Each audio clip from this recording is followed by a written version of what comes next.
खौफनाक वाक़े के बाद वज़ीर आज़म शहबाज शरीफ कोयटा पहुंच गए। वज़ीर आला बलोचिस्तान सरफराज बुगटी ने काबीना अरकान के हमरा वज़ीर आज़म का इस्तकबाल किया। वफाकी वज़रा ख्वाजा आसिफ, मोहसिन नकवी और अता तारड़ भी वज़ीर आज़म के हमरा हैं। वज़ीर आज़म शहबाज शरीफ अहम मुलाकातों और ब्रीफिंग्स में शिरकत करेंगे। बलोचिस्तान में अमन व अमान से मुताल्लिक आला सतह इजलास भी होगा। फील्ड मार्शल आसिम मुनीर भी कोयटा पहुंचेंगे। वज़ीर आज़म और फील्ड मार्शल आसिम मुनीर को खुजदार में दहशतगर्दी वाक़े पर ब्रीफिंग दी जाएगी। वज़ीर आज़म शहबाज शरीफ और फील्ड मार्शल आसिम मुनीर जख्मी होने वालों की अयादत भी करेंगे।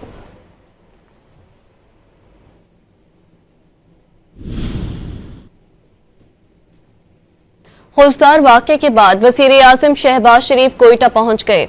वज़ीर आला बलोचिस्तान सरफराज बुगटी ने काबीना अरकान के हमरा वज़ीर आज़म का इस्तकबाल किया।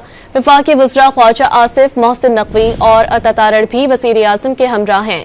वज़ीर आज़म शहबाज शरीफ अहम मुलाकातों और ब्रीफिंग्स में शिरकत करेंगे। बलोचिस्तान में अमन व अमान से मुताल्लिक आला सतह इजलास भी होगा।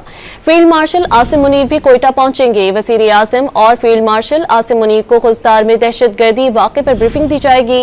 वज़ीर आज़म शहबाज शरीफ और फील्ड मार्शल आसिम मुनीर जख्मी होने वालों की अयादत भी करेंगे।